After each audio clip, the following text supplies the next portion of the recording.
I want to give a brief introduction of Aisha. And Aisha has also provided us with translations of the poetry that she'll be singing today. The poetry is all in Punjabi. There's 9 songs that she'll be sharing. And the translations are going to be on both sides of the screens. And as you'll see, they come from different poets. And afterwards, when Aisha and I have a conversation, we can talk a little bit more about the differences amongst the poets. So Aisha Nader Ali is a researcher, classical vocalist, and scholar of South Asian music. She has co-authored and edited 2 books on the families of ragas with Ustad Parvez Paras, one of Pakistan's most senior classical musicians. Her first book, Todi Ki Riwayat, explores the Todi family of ragas, while her second, Kanra Ki Riwayat, examines the Kanra family of rags. Her research reflects a deep commitment to preserving and documenting classical music traditions. As a vocalist, her repertoire spans classical, semi-classical, and folk traditions. She initially trained in Drupad under the late Ustad Hafiz Khan of the Talwandi Gharana, one of Punjab's oldest Drupad lineages, and is currently studying Khayal Gaiki under Ustad Parvez Paras. So, and beyond her musical career, she's also a mathematician. She is currently teaching at the Lahore School of Economics. Right at the beginning, when we were conceptualizing this program, Aisha gave me 3 or 4 different options in terms of what we could do, for the evening. And as soon as I came across here, across the ages, I was like, this is what we need to do. And I want to give you a sense of this, right? Because there's a particular reason why here matters so much to people from South Asian lineages. So Manjul Bajaj, who is an author and translator who wrote a retelling, In Search of Heer, she says, the story of Heer and Ranjha has been told and retold many times in the last 600 years. According to Anne-Marie Schimmel, who is a scholar of history of religions, the story has been written in over 100 versions across Punjabi, Urdu, Sindhi, and Persian. The first written version is attributed to Damodar Gulati, with the most popular version being the one by Varis Shah. And Varis Shah wrote this epic poem in Punjabi in 1766. But by the time he wrote this, and actually by the time Damodar wrote this story, this poem down, the story already was being shared orally in folk poetry. And Harun Khalid, who is the author of another book that I'm currently reading, I haven't finished it yet, it's called From Varis to Heer, he notes that by the time Varis Shah was writing Heer Ranjha, its story and characters were already well known. So what's interesting is that, when these written down versions are coming down to the people already know the stories. People already know the characters, right? So the people who are writing these down can do very interesting things with the story, including, speaking of them, singing of them non-linearly, taking them outside the linearities of time, right? And Varis Shah, Harun Khalid says, also knew that the kissa, which is a particular narrative form that comes out of associated with Punjabi poetry and Persian poetry. He says, so Varis Shah knew that even though he was writing this down, the way the kissa would be shared is through orality. It would be read out, it would be performed, it would be sung, it would be recited. So there is, he's also trying to capture a sense of orality in the poetry, in the words, right? And there's layers and layers of symbolism and allusions that are encoded into the poetry. There's political, spiritual, historical, philosophical symbolism. And in each telling of the story, when the central characters or the key elements or the geographic location of the story are shared, they remain the same, but at the same time, certain things change. One thing that changes is the version of Heer. Heer herself takes on different personas, different attributes, which is what like really drew me. And towards the end, and when we have the conversation, that's when we'll go into that. So Manjul Bajaj says, Heer and Ranjha live on a continuum in the collective imagination of South Asia. And the story strikes a very deep emotional chord with the people of Punjab on both sides of the India-Pakistan border. What makes it so compelling, Bajaj writes, is that it's not the events of the tale, and because the events of the tale are, they're very familiar to us. A boy and girl fall in love. There's familial opposition. Their love gets thwarted, right? But it's the personas of Heer and Ranjha that really speak to that collective imagination. So Heer and Ranjha symbolize the men and women we did not become and the social order we did not choose. Ranjha is the man who did not give the prevailing economic dispensation dominion over his soul, who rejected the idea that a man needed to own land and wealth or assert power over the woman he loves as a measure of his worth. And Heer is a woman who took full responsibility for her life and body, asserting her rights not just in the narrow sense of romantic agency or sexual agency, but in interacting with the outside world fearlessly and independently on every occasion. So with that, let's call Aisha Nadir Ali on stage, and we're going to meet different versions of Heer. Thank you so much, Monica, and thank you so much, everyone at Pacifica, for making it possible for all of us to come together and for me to share my connection with Heer and why I feel it important enough that I've come here to share these verses with all of you. And I'll begin shortly. There is just a minute or two I need just to set up my system. And then I'll begin with the first verses that I'm going to be singing. In fact, I'll take it from where Monica left off. I was looking at, I've been singing about Heer and Ranjha via these poets. These are classical poets of Punjab who are well known across the South Asian subcontinent, not just in Punjab. And I was making a selection and I thought I would start with what I feel is a passage in the poet Waris Shah, who is considered the epic of Heer, is the one by Waris Shah in the mid-1700s.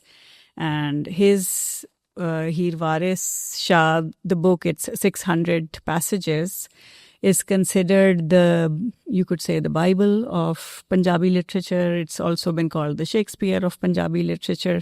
And I just want to add an anecdotal information that my father was in love with Waris Shah's Heer, and all his life he was reading it. And he used to tell us that this is called the book. So when you go to any village and you have to spend the night and you ask if anyone has the book, and everyone understands by the book you mean Heer Waris Shah. That is the book that people would love to sit down with and listen to his verses. So I'm beginning with Waris Shah's verse, and I'll just set up my the notes to which I'm singing are on different scales, the selections I've made. So just going to request a moment for that. My apology as well. I realize these are times where we are driven by technology. It does a lot of good for us, and yet all these new things that are there. So I'll begin with the first. I'll also mention, because I have been learning classical music. It's something you can learn all your life and still feel, oh, I have so much I want to learn in this. So I've been learning classical, and so I thought where I can, I will also mention that what is considered classical music is, I feel it does injustice when we use the word classical. It is very much part of folk compositions as well. and it's coming a lot of times from folk compositions. So where the composition can be translated very closely to a rag, I'll mention the rag as well for those who are interested in Indian classical rags. So the first one is in Rag Bairagi, the first composition from Heer Waris Shah.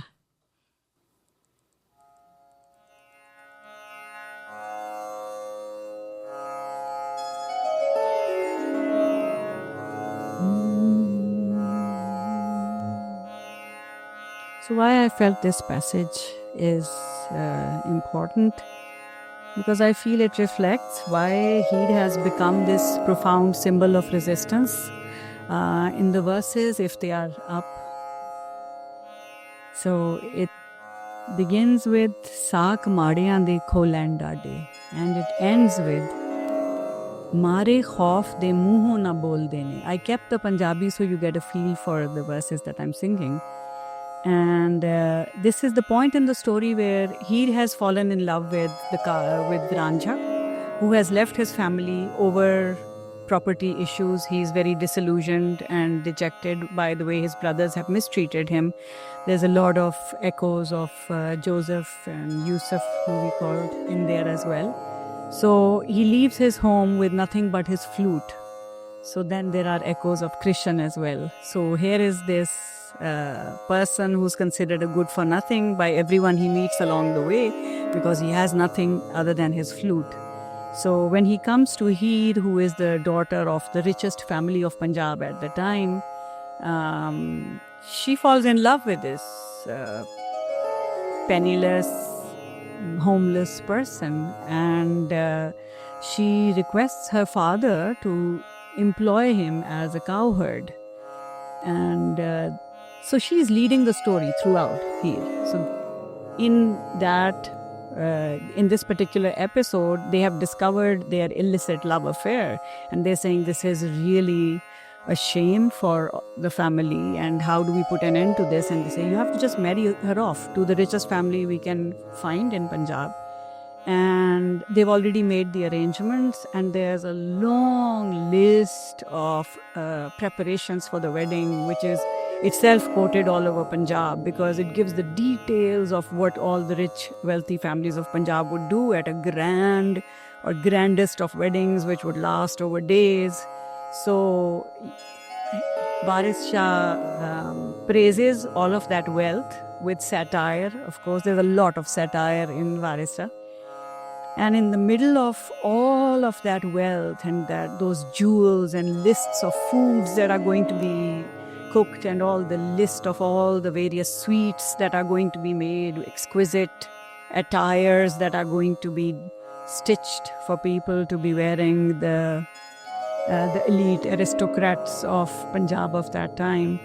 And in comes this passage in the poet's voice, where he says that they steal our beloveds from us. And Heer is also Hira, in translation, diamonds, the most precious. So Heer becomes a symbol for what is most precious in us, and that is snatched away from us. So whatever gives us strength, what is our true strength, is taken away from us by the powerful unjustly. And out of fear, Mare Khauf de Muhu na bol dene, and the powerless, the weak ones are left powerless, and they can do nothing. So this is the passage that I'm going to begin with, to give a feel for how it became this symbol of resistance.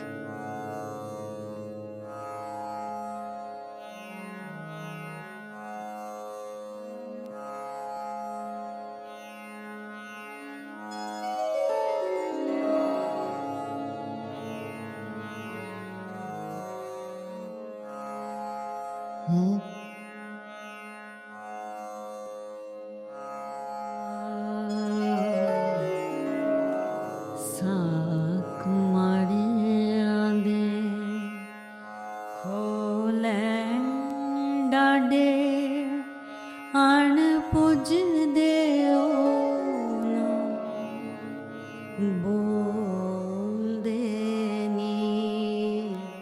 Saak Maadiyan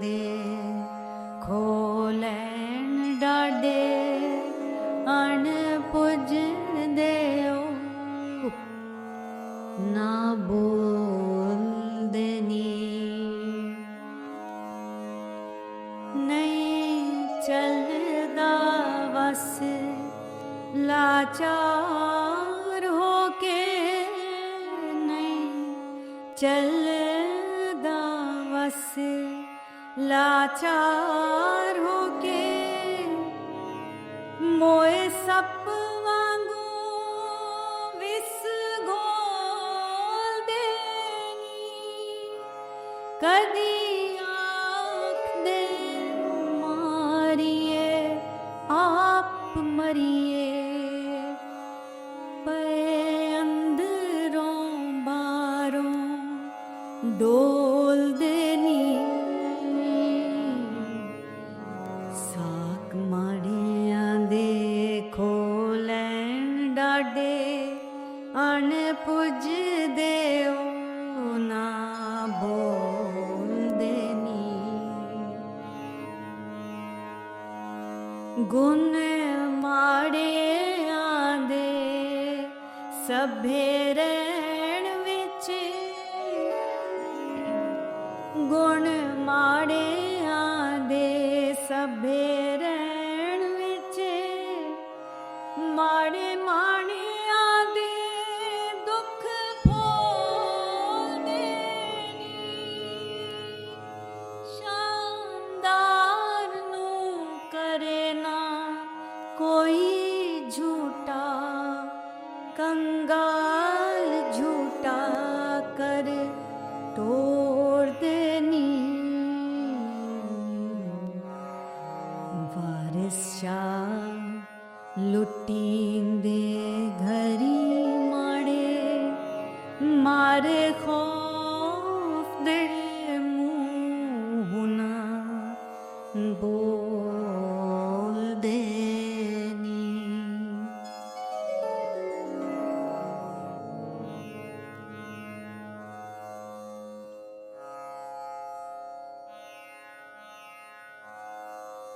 I would love to take questions in between also, or anything that arises in someone's mind.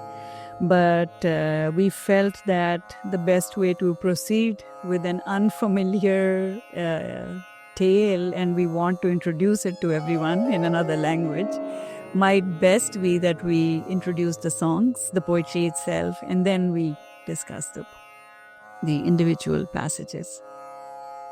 So the second passage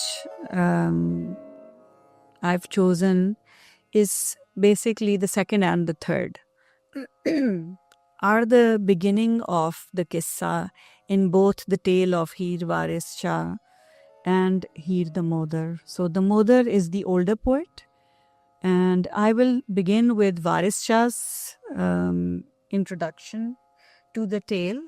And this is in, for those who are interested in the rags, this is in Rag Jaunpuri with one note which is not traditionally in Jaunpuri, but it's a well-known composition in classical music. And this is how love is equated with spiritual union, which is why for a lot of people, these are revered saints. They're not just poets. People go to the mazar of Waris Shah and they pay homage to Waris Shah as a spiritual leader. Many people, many of these poets are revered as saints without even knowing their poetry. In fact, some of these classical poets were discovered fairly in recent history in the last 100 years. And it's an ongoing effort editing these texts because a lot of it survived through oral tradition. So in the beginning, he says, let us begin with praise for the divine, and he equates love of the divine as being for the prophet with love itself. So everyone already knows this is a tale of the love of tragic love story of Heer and Ranjha. So he's already equating it with something which is considered sacred. So it's he's an extremely bold poet, Waris Shah. And so he begins with that invocation.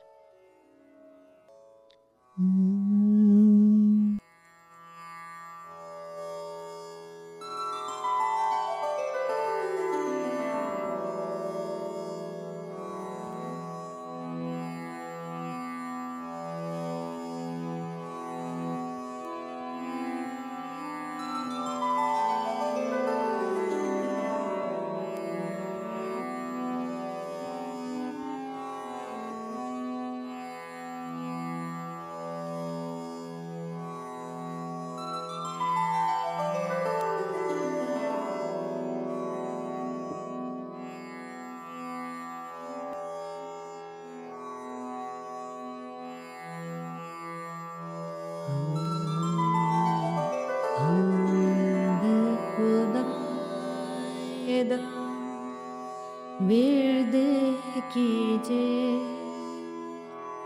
अव्वल हमद खुदाएदा विरद कीजे इश्क की तासु जगदा मूल मियां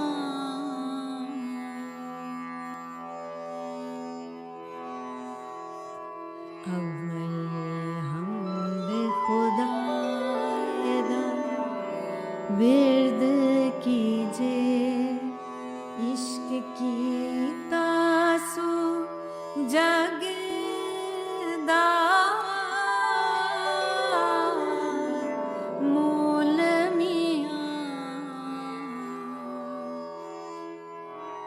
पहले आप है रब ने इश्क किया माशूक है नबी रसूल मियां खुदाएदा विरद कीजे इश्क की तासु जगदा मूल मियां इश्क पीर फकीर दा मरतबा है मर्द इश्क दा भला रंजूल मियां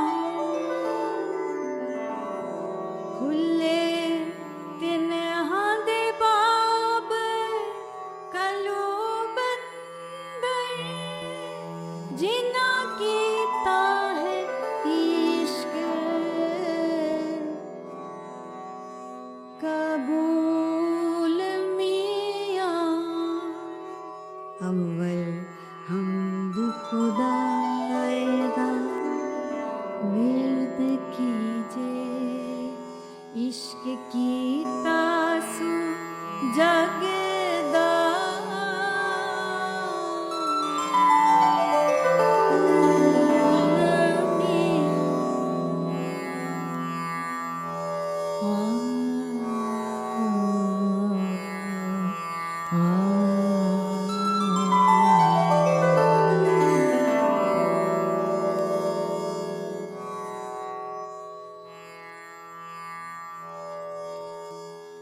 And in a very similar way, the mother brings his story to that same spiritual level. And of course, he is almost 200 years before Waris Shah. So it's the time of the Mughal Emperor Akbar. The mother's time is roughly thought to be at that time. And he's considered one of the first people to start this tradition of epic love tales in classical poetry. So, because for one thing, you have mostly the texts are being written by scholars in Sanskrit. So the Bhakti movement, of course, is spearheading this movement in a sense, we believe, for where the vernacular languages, they take on this stature of being considered sacred texts as well in many places. And in fact, you have an entire religion which includes a lot of this poetry, including the poetry of Baba Farid in the Holy Granth of the Sikhs. So, in fact, Waris Shah begins his story with his invocation to the divine, and then he pays homage to the poet Baba Farid, who is considered one of the spiritual leaders of Sikhs as well as Muslims. So you have all of those bhakti strains coming in, and then this language itself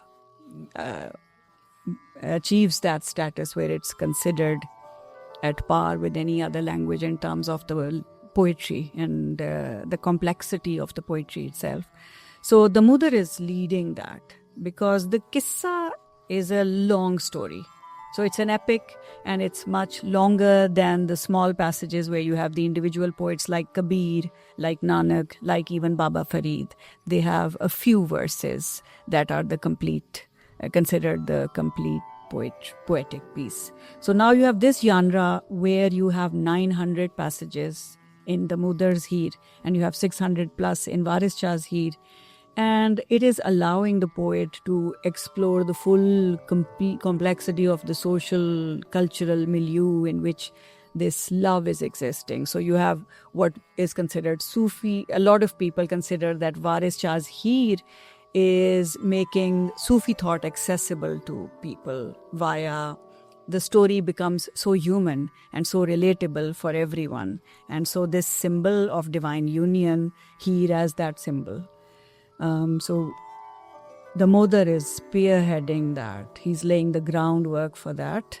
And he begins with, and so this is the concept of oneness, and which is common to Bhakti and common to Sufi mythology, in which you have Alif as the symbol of symbolizing oneness in and I will talk about that in another passage as well. But here, nature as the unifier. So that is a common theme throughout the text as well, but especially it begins with that. Because we are all under that one shade, all under that one movement of day and night. So it's the great unifier. So that's how the Modar begins his tale. And this, again, I will try to mention the rags where I can. It's a beautiful rag, Rag Durga. It's composed in that.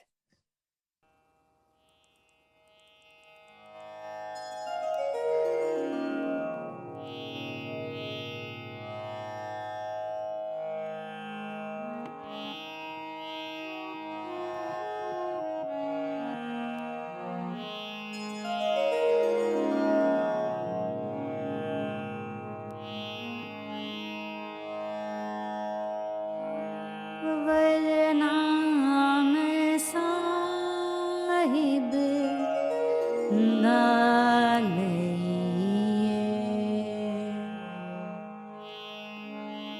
जिने जगत उपाया अव्वल नाम साहिब दा लइए जिने जगत उपाया जिमी असमान फलक दुरसीते कुदरत नाल टिकाया दौर कमर खुर्शीद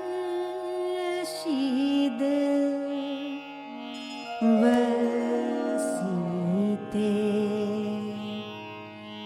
हर जाए को साया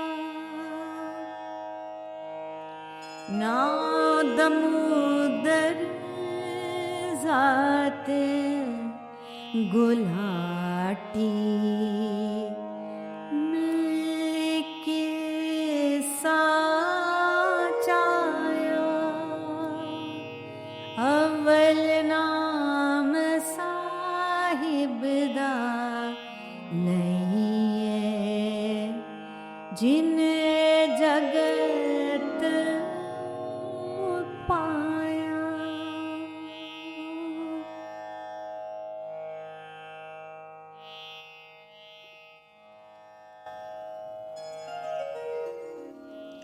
So now we're coming to a different poet, but he's contemporaneous with Damodar, and he's referring to Heer and Ranjha in a lot of his what are called kafis.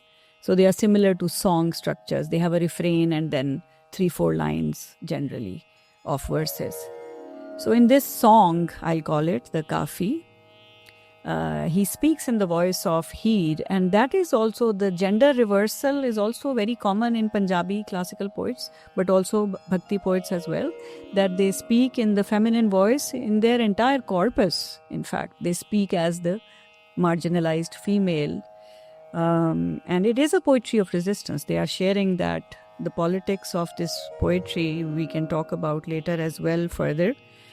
So he speaks in the voice of Heer, who has been separated from Ranjha. She's been forcibly married off. And the story doesn't end there. That's just the middle of the story.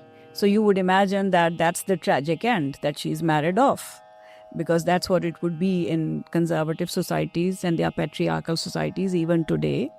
And it would be considered unthinkable for any woman to do this, that she's been married off and she's still planning to elope with her beloved. But in fact, in Waris Shah and Damodar, Heer is sending messages to her lover via females. So there is also this camaraderie between them, the women's collective, and they come together. They are referred to as the Trinjan. So she has sent a message to Ranjha that you must come as a fakir or a jogi, because jogis are allowed in people's homes. They have access to anyone. They roam freely. They are free individuals. They can go anywhere they like. So she says you should disguise. In Waris Shah, she writes a specific letter in which she says that, come disguised as a jogi. So pretend you are a jogi. But of course, he transcends jog itself, we feel, in the tale. It becomes very spiritual, the jog journey as well. So as a jogi, she says, I know he's living as a jogi now, and I want to go to his home, his abode where Ranjha is. And why is will no one join me? So that's where we're saying that it's a political struggle that they're talking about. It resonates with people because at that time, of course, Akbar had to shift temporarily the capital to Lahore, where Shah Hussain is based in the city of Lahore. That's where I am from as well. And Shah Hussain is writing this verse and saying, I must go to Ranjha's abode, and only he knows the cure for my ailment, because she falls sick in the story. In both stories, but in Damodar's, she becomes very ill, and they are looking for a cure to her illness, because that's what rich people do. They find people who can cure their patients, and they afford to go to anyone who can offer that service. So the girls, they defy, of course, their own families. His husband's sister, so her own sister-in-law, in fact, plans the final elopement. So at this point in the story, Shah Hussain is assuming everyone knows this story. So she says that he has sent me the message that we must meet. So who all are going to join us? Because they could have eloped even when her marriage was finalized. But they don't do that because they know the families are so powerful, they'll just kill them. That's why it becomes a struggle. The struggle is important that way. You don't want to be just killed and the story ends there. You want to fight it till the end. You want to change. So you want people who are going to be with you. So she says, is no one going to join me? She is not interested in just meeting her lover. That's not what it's about. It's very clear to all these poets. She wants everyone to move to her side and agree with her that this is the fair thing, the just thing to be done, is that I must reunite with Ranjha. He is my choice and I am his choice. And why we want to exercise that choice, that's a separate thing. It's not just about choice either. The reason they become each other's choice, that is also important. But I lecture too much. I'm a teacher, so I don't want to lecture about the poetry itself. I mean, I have this predicament. I want to share it because I love to talk about it. but I want to sing as well. So let's get to the singing part. So this is a mixed rag. There's a resemblance to rag Charukeshi, but it's not entirely in that rag. So I could do a little more research and try to find out what it would more closely resemble, but Charukeshi will do for us for now.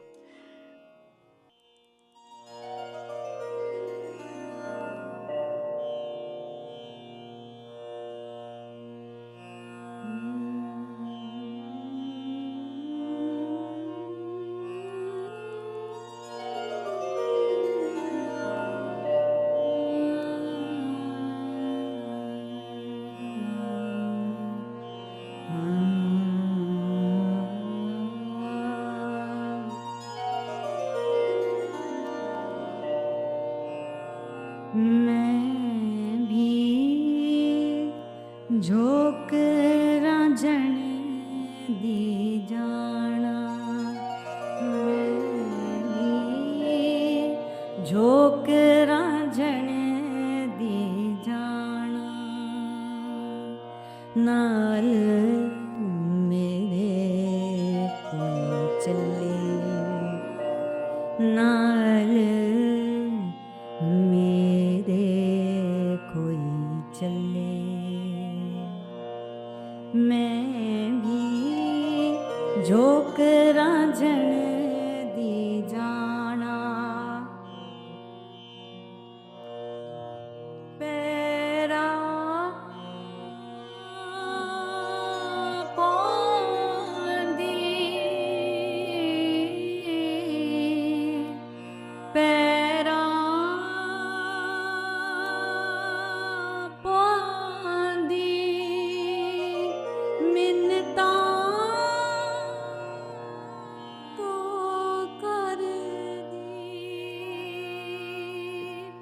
जाना तां पे कल्ले कल्ले कल्ले, जाना तां पे कल्ले,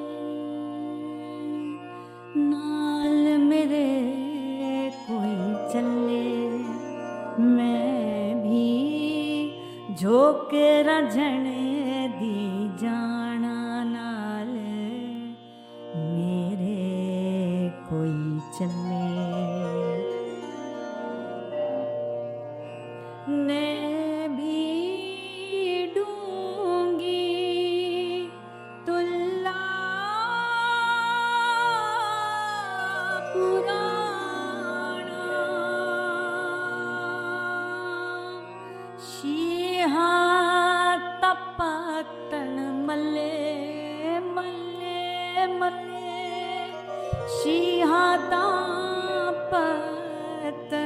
मल्ले, नाल मेरे कोई चले, मैं भी झोंक रांझण दी जाना, रांझण यार तबीब तबीब सुनींदा, मैं तन दर्द अवले अवले, मैं तन दर्द अवले, नाल मेरे कोई चले, मैं भी झोंक रांझण दी जाना, कहे हुसैन फकीर निमाना, साईं सिन्योड़े गले हो,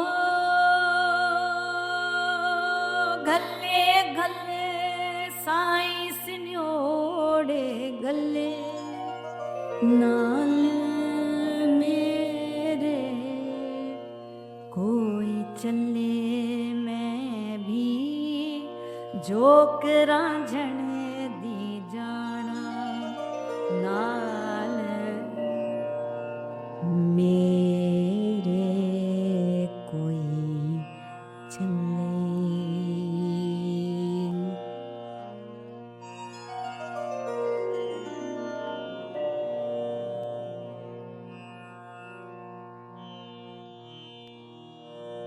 The next poet is actually our fourth poet for the evening, and these are the four poets I'm singing tonight.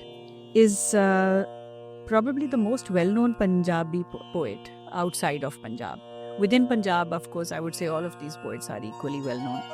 But Bulle Shah is known across India even today, even where we live in times of extreme disconnect from our own language, and especially in Pakistan, there's a whole history of the language of Punjab and Punjabi in West Punjab after the partition. So it's not the language that is taught in schools. I spoke English before I came to the US because that's what I learned in school. So Urdu and English were the languages that we were taught in school.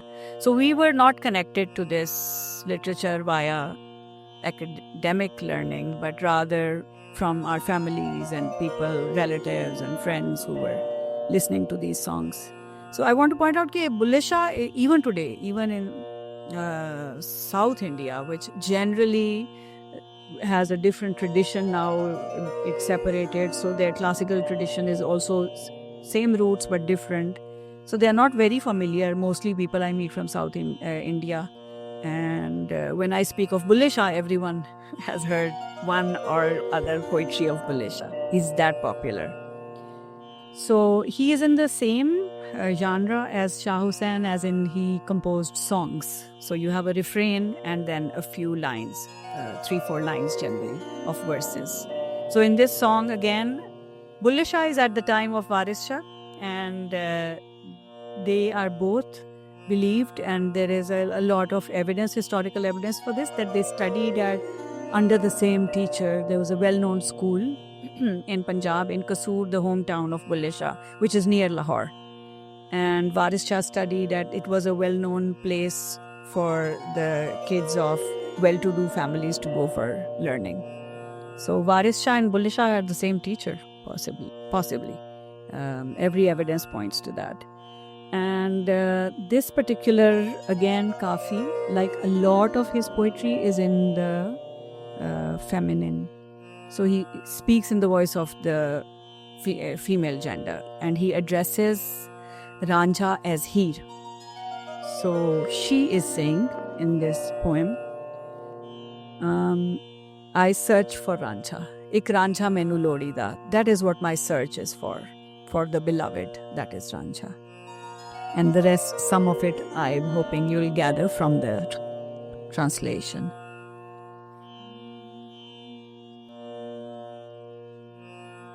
This is Rag Bhim Plasi for the classical music tower.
ਲੋੜੀ ਦਾ ਇੱਕ ਰਾਮ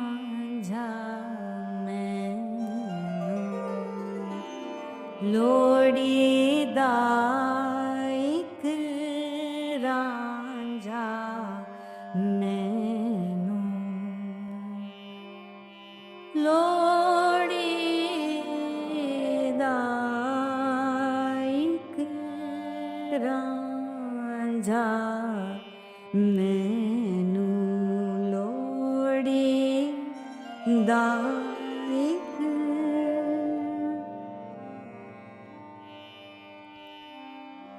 ਕੁਨ ਫਯਕੂਨ ਅੱਗ ਦੀਆਂ ਲੱਗੀਆਂ ਕੁਨ ਫਯਕੂਨ ਅੱਗੇ ਦੀਆਂ ਲੱਗੀਆਂ new ਨਾ ਲੱਗਣਾ new ਨਾ ਲੱਗਣਾ ਛੋਰੀ ਦਾ ਇੱਕ ਰਾਂਝਾ ਮੈਨੂੰ ਲੋੜੀ ਦਾ ਇੱਕ ਰਾਂਝਾ ਮੈਨੂੰ ਲੋੜੀ ਦਾ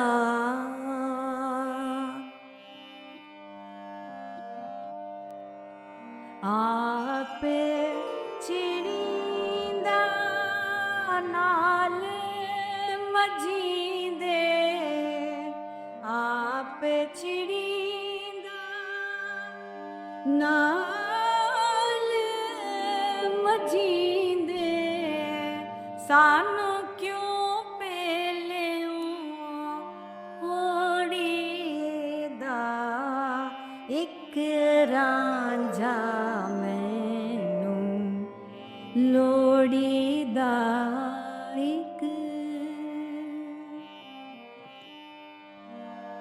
ਰਾਂਝੇ ਜਿਹਾ ਮੈਨੂੰ ਹੋਰ ਨਾ ਕੋਈ ਮਿੰਨਤਾਂ ਕਰ ਕਰ ਮਿੰਨਤਾਂ ਕਰ ਕਰ ਮੋੜੀ ਦਾ ਇੱਕ ਰਾਂਝਾ ਮੈਨੂੰ ਲੋੜੀ ਦਾ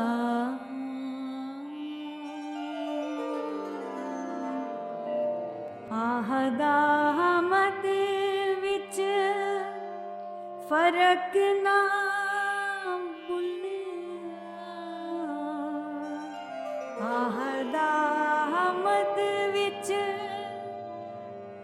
ਫਰਕ ਨਾ ਭੁੱਲਿਆ ਰੱਤੀ ਇੱਕ ਭੇਤ ਮਰੋੜੀ ਦਾ ਇੱਕ ਰਾਂਝਾ ਮੈਨੂੰ ਲੋੜੀ ਦਾ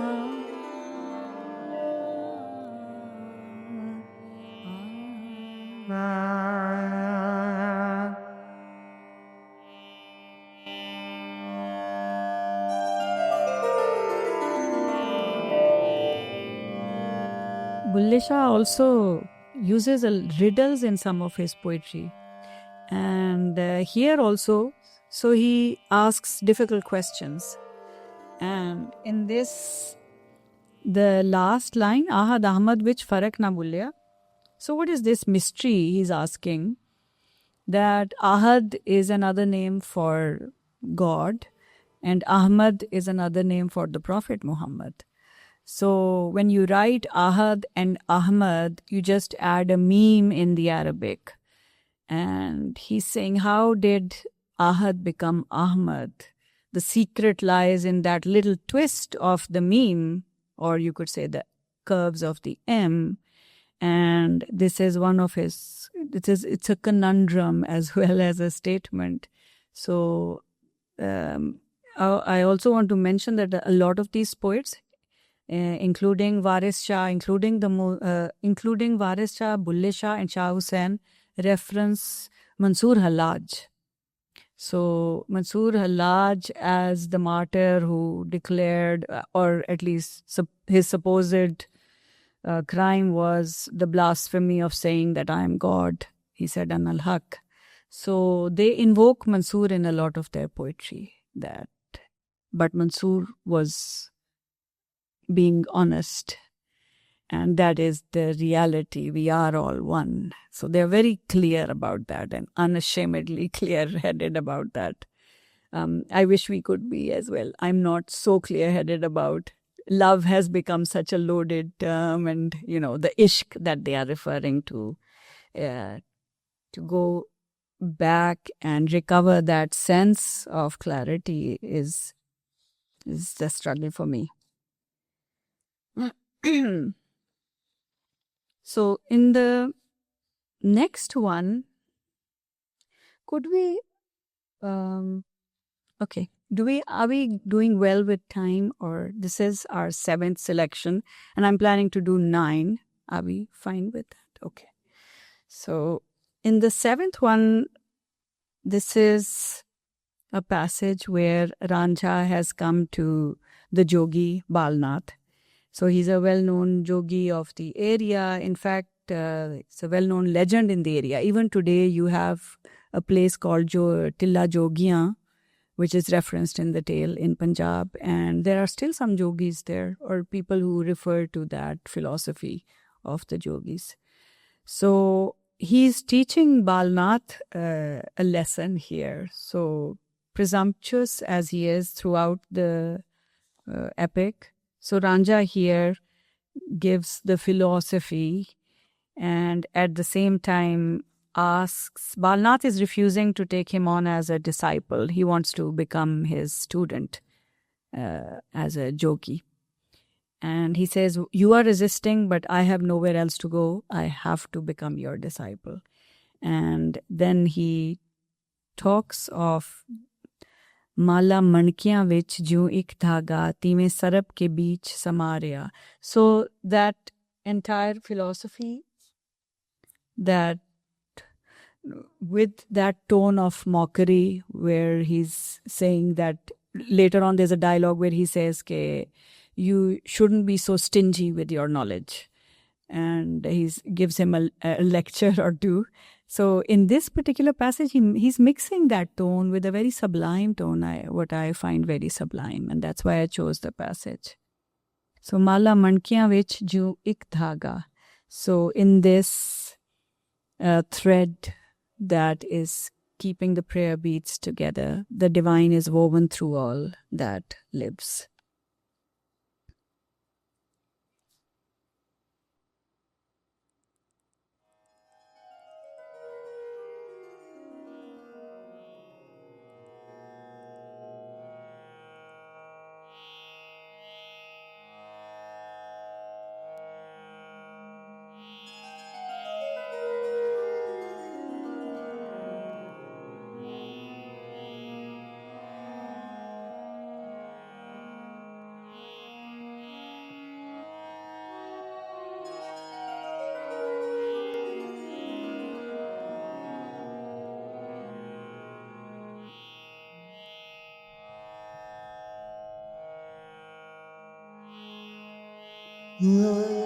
ਮਾਲਾ ਮਣਕਿਆਂ ਵਿੱਚ ਜਿਉਂ ਇੱਕ ਧਾਗਾ ਜਿਵੇਂ ਸਰਬ ਕੇ ਬੀਚ ਸਮਾਰਿਆ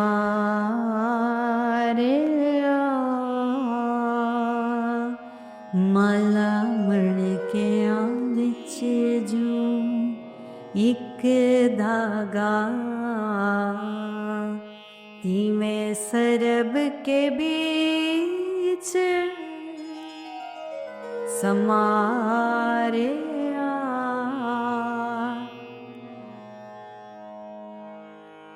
सबना ਜੂੰਦਿਆਂ ਵਿੱਚ ਜਾਨ ਵਾਂਗੂ ਨਸ਼ਾ ਭੰਗ ਅਫੀਮ ਵਿੱਚ ਆਰਿਆ ਜਿਵੇਂ ਪਤਰੇ ਮੇ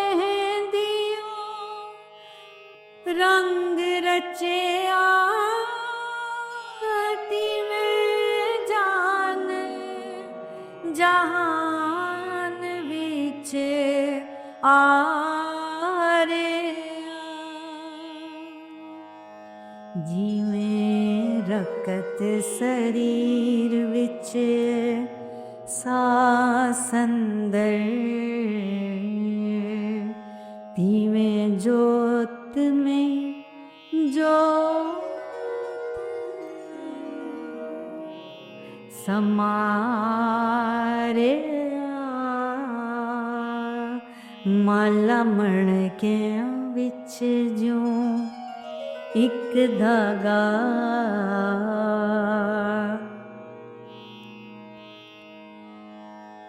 रांझा बन के खर्च मगर लगा जोगी अपना जोर सब लारे तेरे द्वार जोगा रे मैं जट जोगी नु घना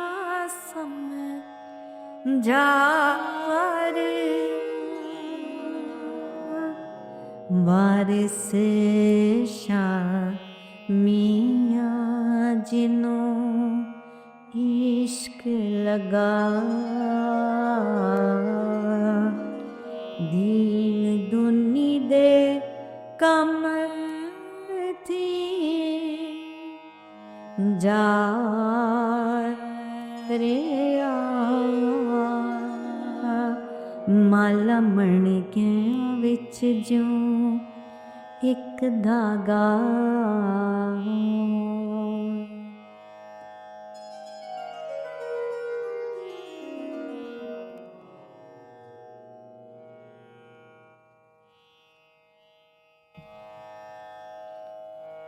Next passage is from Waris Shah, and I'm going to sing it in what is considered the traditional style of singing here, without any percussion. It is sung generally in Rag Bhairavi. So that's the most popular rendering of here. It is sung in other compositions, like we've been singing different compositions throughout the evening.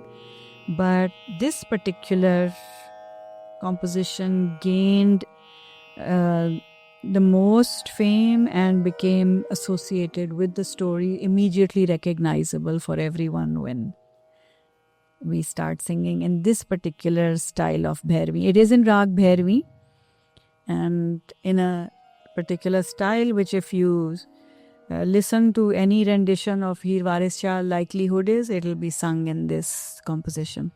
And also this passage is one of the most popular, where Heer has called Ranjha. He has come disguised as a jogi, but he is also a true jogi. He has by now actually attained true joghood in the story. That's how the audience feels. And they both know. She knows he's Ranjha, and he knows that she knows he's Ranjha. But in the story, the dramatic content at this point, where she talks to him like he's a stranger and a jogi, and says, "Ke you have the cure for my ailment," which of course is love. And she says, "But I believe you are lying, because no one has ever heard of estranged lovers ever coming back together.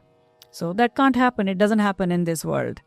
So are you telling me that those who parted ways so long ago, they can come back together?" And we all know they are back together. He's standing at her doorstep, her in-laws' home, her husband's home now. And so this is one of the most well-known passages from Waris Shah, sung in the traditional Bhairavi.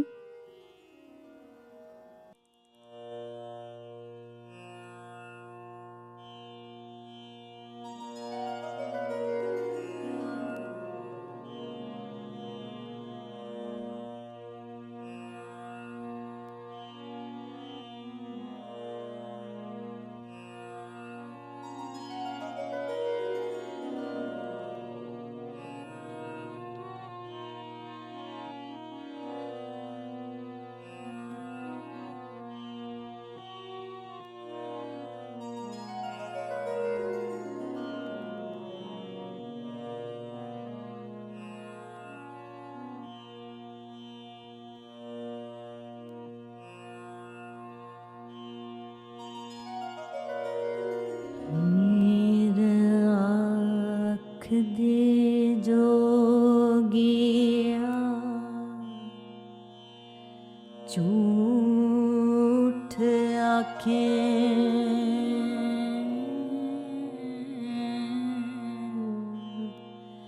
कौन रुठड़े यार मिलांदा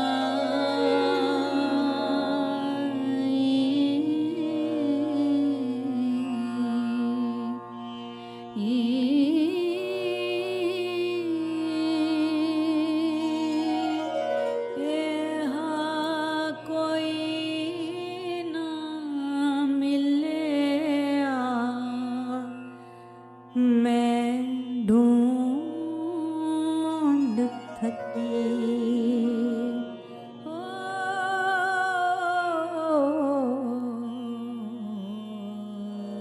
जेड़ा गया नोड़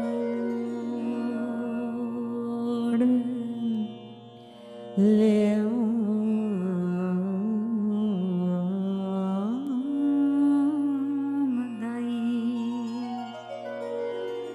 साडे चमदियां जुत्तियां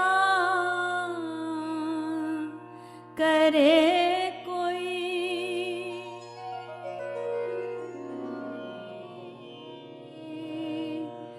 जेड़ा जुदा रोग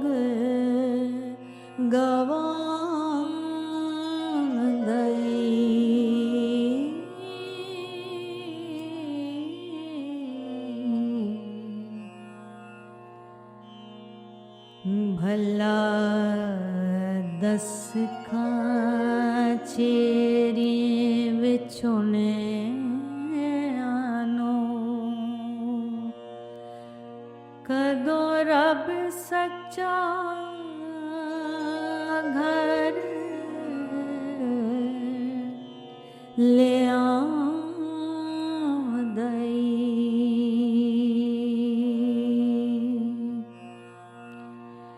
देआ चूरिया घ्यो दे बाल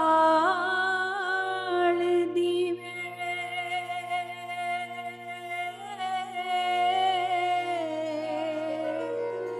वारिस शाजे सुना मैं Amdai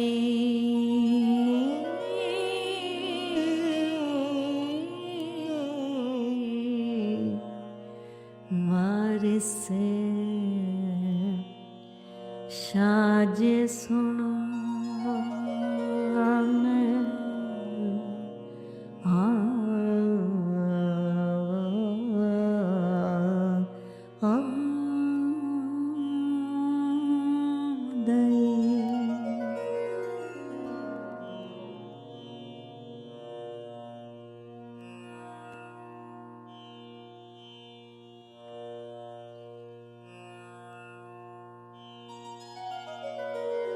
And I'll end with a passage which is at the end of Heer of Waris Shah.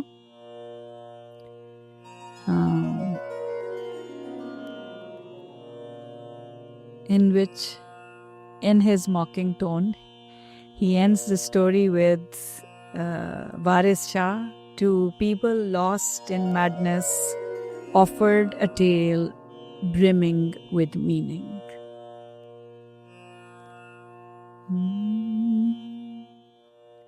This is also in the same rag in which traditional Heer is sung, but in a folk style, in a different folk song style.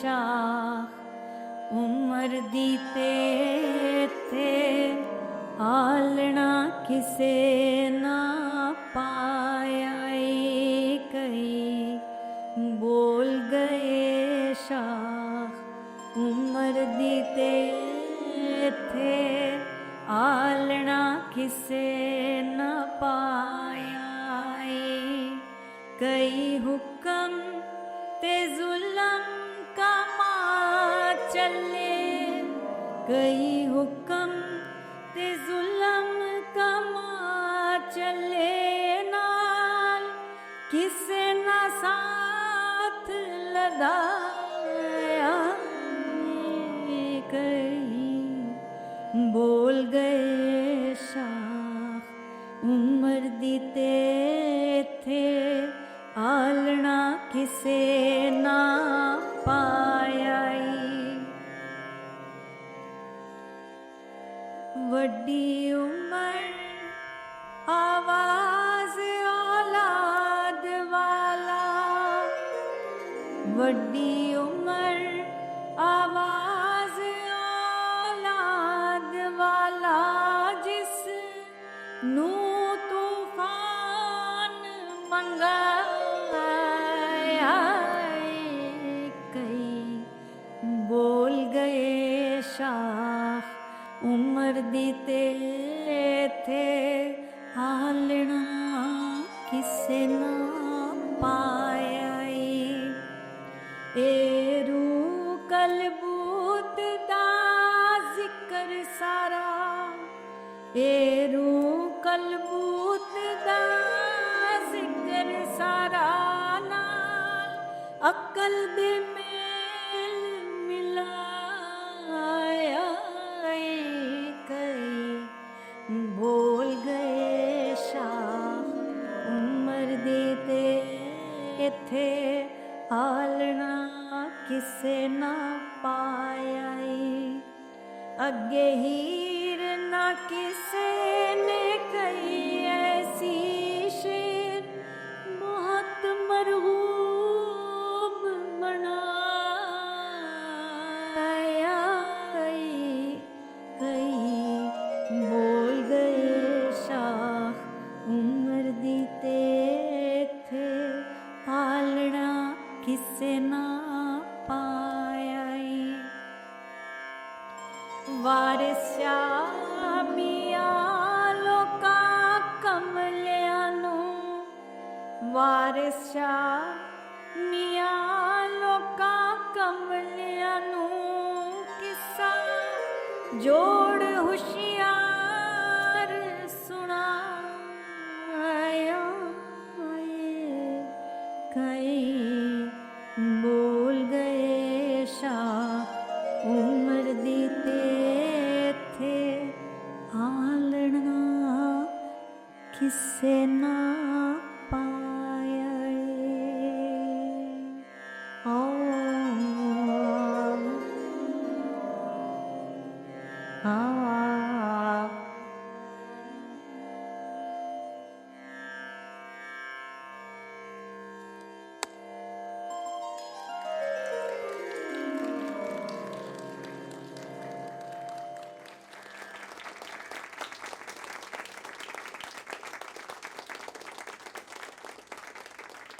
All right. Well, we've gotten the signal. So this is why, I finished my thank yous and things like that earlier because, I feel like my heart is so open right now, right? Like the gift of these songs, the gift of your, the lyrics, right? But also how you've brought them to us. I really feel like my heart is so open right now. And I was, so it's incredible. I want to share this incident, if I may, Aisha. Remember I was telling at the beginning, then you and I connected a few weeks ago, at, different parts of the world, right? The countries where you and I come from, there was a lot of tension at the time, between the nation states. And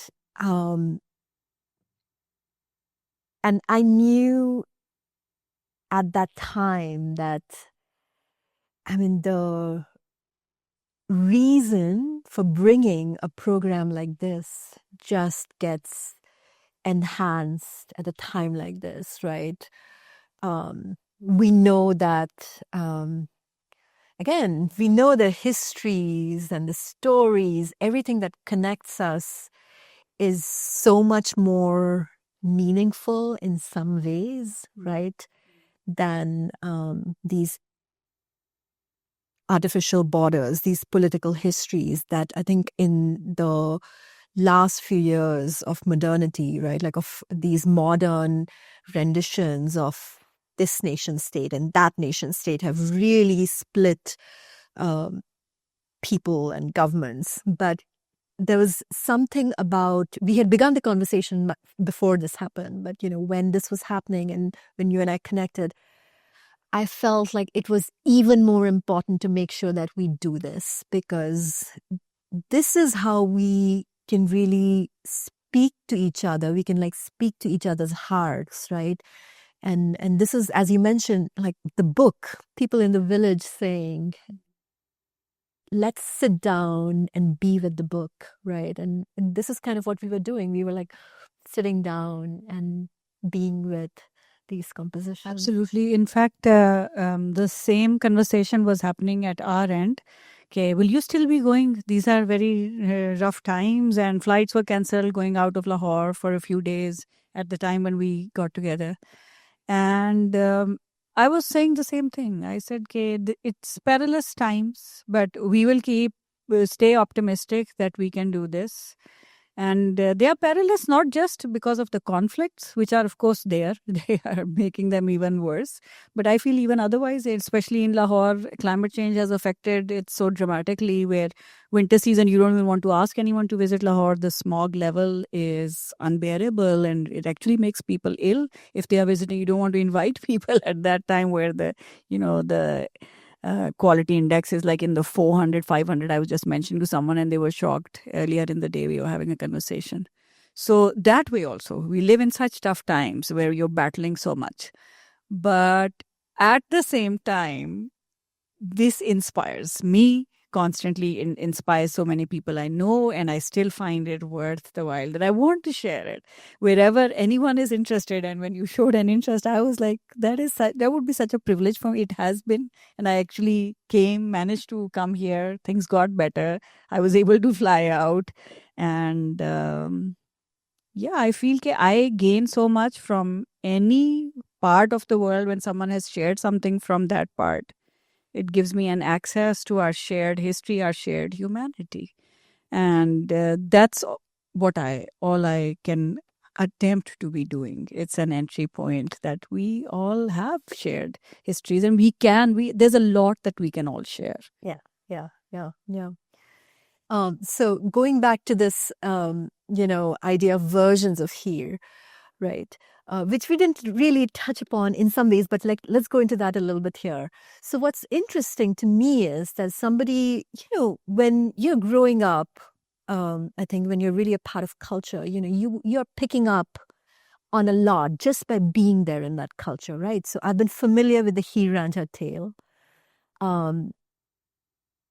It's part of my being, right? Like it's something I know, right? But somehow my idea of Heer was someone who was docile and someone who was a little passive, right? And then that's a version. It was, I guess, after you and I started talking about the versions of Heer that I really realized that's the later version of Heer, the patriarchal version of Heer. And when Damodar presents Heer, Damodar is presenting Heer as a warrior. Absolutely. Right? Yeah. Someone who's riding horses, somebody who has a sword, somebody who's she has an army. She has an army of 360. 360 is an interesting figure that shows up in Damodar. And her army of 360 females who fight the first injustice in the beginning of the tale. It's very dramatic. And she takes her army. She says, this man was unjust, unfairly removed from his work, he's a boatman, and his owner is very mad at him for allowing Noora, huh?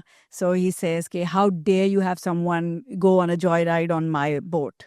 So you're just supposed to be taking me or my friends, whoever I order you to take. How dare you?" And he humiliates him and beats him up, and he just decides to steal the boat and wades into the river. And nobody's letting him anchor, because they all know his owner is this real big shot, and they are going to take up a fight with that big shot if they give him protection. So they're like, sorry, we can't help you. And he says, I have to anchor my boat somewhere. Will no one listen to me? He's wailing. And he hears his plea, and she says, who is this dash idiot who did this to you? And I'll see how he dares to touch you here. Nobody will touch you in my area. So she lets him anchor the boat. Right. And then she actually takes her army off when Noora comes with his army, because they all have these mini armies. And he comes to take back, because it's insulting for him that his runaway slave was given protection by Heer. And they fight. They fight him and they make them retreat.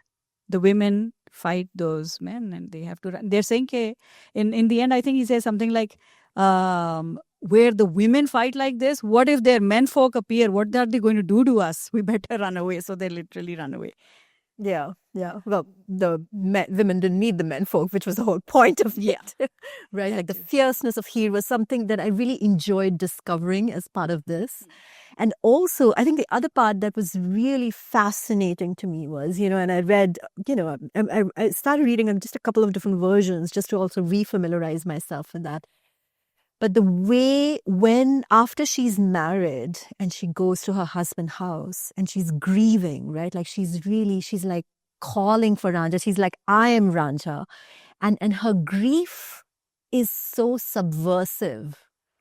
It's so subversive that here she is, and instead of pretending to be a happily married woman who's kind of like moving forward, fitting into all the norms of society, she's like, I am grieving and I will show this to the world.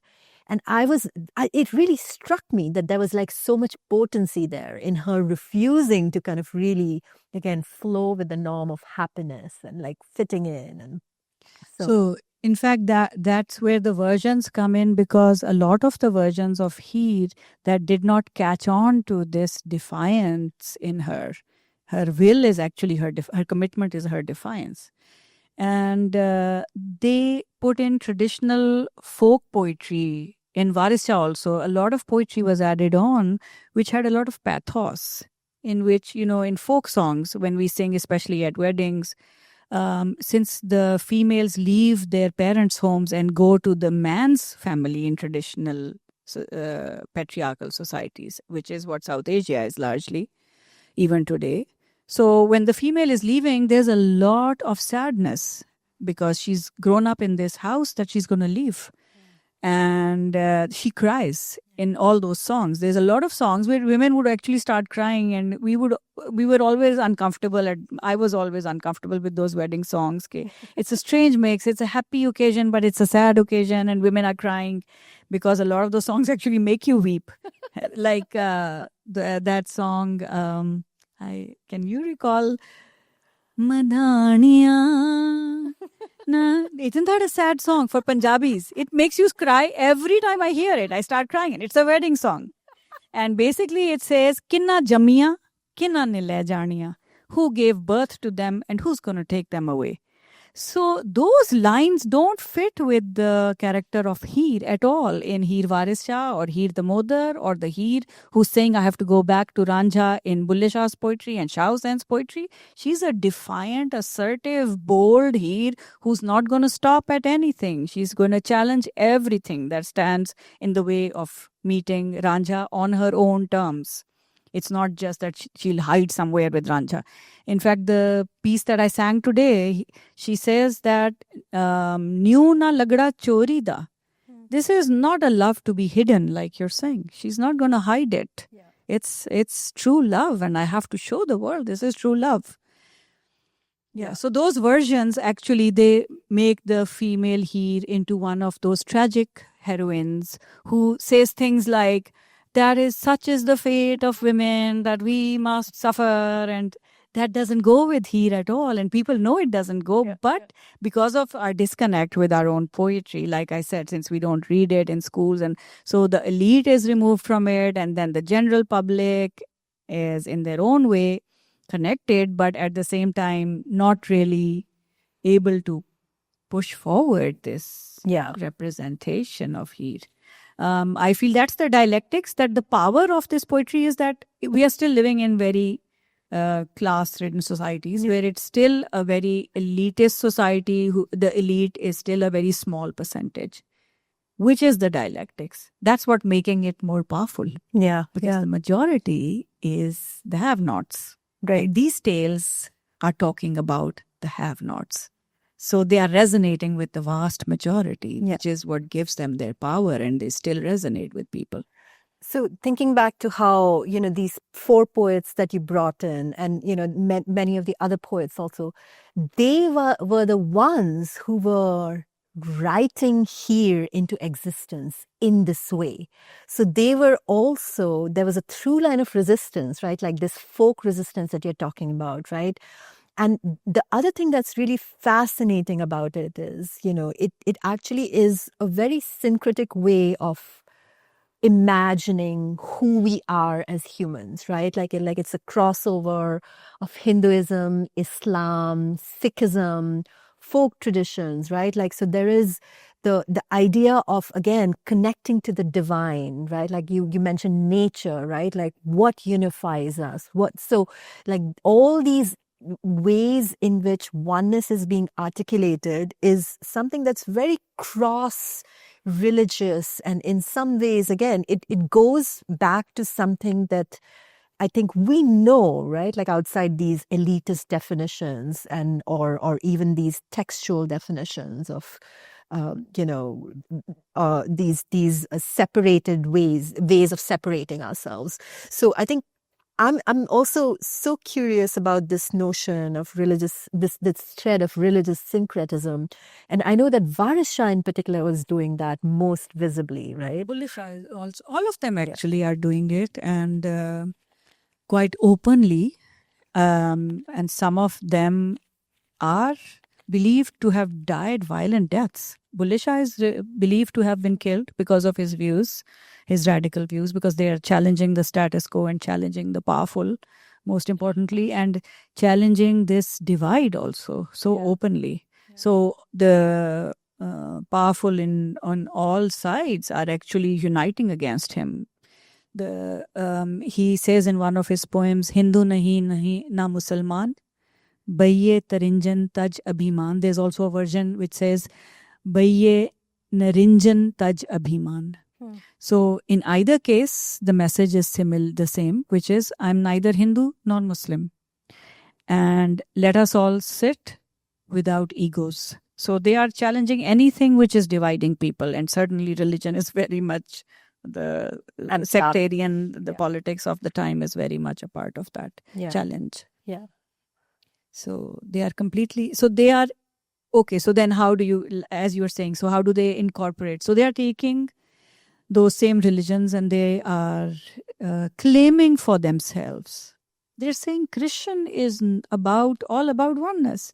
Christian, when he plays his flute, the whole animal kingdom comes around him, and they make Ranjha into the same image of Christian. So there are many passages in the Modar which could easily be, you change the word Ranjha to Christian. And there are beautiful passages, how the birds and the trees are also, the leaves are dancing. Everything starts dancing when he plays his flute, the divine flute of Christian. So they're actually reclaiming the religion also. Same with the Sufi thought in this poetry. They're claiming that also as it's all about oneness. Right. And so also that incident where Ranjha goes and wants to become a disciple of Balnath, and then actually studies with him for a while, right? Like he actually is it true that like he stops just before he takes a vow of asceticism? Is like Yes. many months Yes. he studies with him. And so one, I think it might be Manjul Bajaj's version, like talks about what he tells Balnath at the moment where he steps back from taking that vow of asceticism is, this is, Shiv Shakti, it's not just a concept, right? I have Shakti, living Shakti here. She's waiting for me, and it's a living person. So he's really mixing up, and I think this is maybe from Varis Shah, right? Like really mixing up, like really bringing these esoteric concepts into being. In right? long Like, dialogues. So he challenges every institution in long dialogue. So the challenge that has also become an institution at that point, where the yogis are also exercising power. They are actually in their resistance on their own, in which they are playing key roles even in political movements. Right. So these ascetic schools, he's making fun of as well. He mocks them as well, because at one stage where he says, to take these vows of asceticism, you must never set eyes on a woman, or at least never look at a woman in the way a man does. So because they are also androgynous, a lot of these yogis, and they don't have any gender, and they're not supposed to have any sexual interest in women, these men who have now joined the Balnath's discipleship. So he says, if I had to do that, why would I come to you? I've come to you because I have to go meet a woman, because that's what he said. Become a yogi, become an authentic yogi, so nobody can tell you're not a yogi. And then when you come to this village, you'll be allowed. So he's challenging any institution where people have developed their own egos, and it becomes a new barrier. Yeah. From, it becomes a new way of distinguishing yourself from the other. So again, layers and layers of subversion happening here, right? Like it's so fascinating. So I'm like, I really enjoyed rediscovering this story right now, thanks to you, Aisha, and also again, like the one other thing I was noticing is, stories emerge out of the earth, stories emerge out of land, right? So it's interesting here in the mythological studies program, like we're reading stories and myths from multiple contexts, multiple lands, right? But like there was ways in which I was tuning to, let's say, the Chenab, right? Like in the rivers, the depictions of the rivers, and the depictions of the ways in which Ranch are moving through the land, right? Like, and even the depictions of animals. And there was again like this immense love for the land in which this story emerges out of, which was incredible. In fact, all the compositions I sang today were composed at this reading group that has been meeting for more than 50 years at a poet's home. Now they meet online. But Najam Hussain Sayyed has written books on poetry, prose, drama, on the classical Punjabi poets, and he's in fact the mentor for some, you were mentioning Muzaffar Ghaffar Saab, someone who has translated in 6 volumes into English Varis Shah, and into 4 volumes the poetry of the Modar into English. So he used to come to his reading group as well. And I was fortunate enough, because he was in Lahore, to join that group, because my father used to go there and I was very interested. I got interested. And then I started, of course, because I was doing music as well. Then they used to compose the poetry. So he has written an entire book on Varis Shah and an entire book in Punjabi on the Modar. And he talks about this as an alternative system, where these poets are showing nature as having its own laws and trying to identify laws in which you can be one with that system. It's an entire structure which they posit against the current the structures that they are challenging. And the poets. human-made Yeah, norms. yeah. Yeah. Beautiful. Yeah. So yeah, just like, again, the depictions of the river, really powerful. Thank you, Aisha. And thank you, everyone, for asking such beautiful questions and for being a part of this evening with us.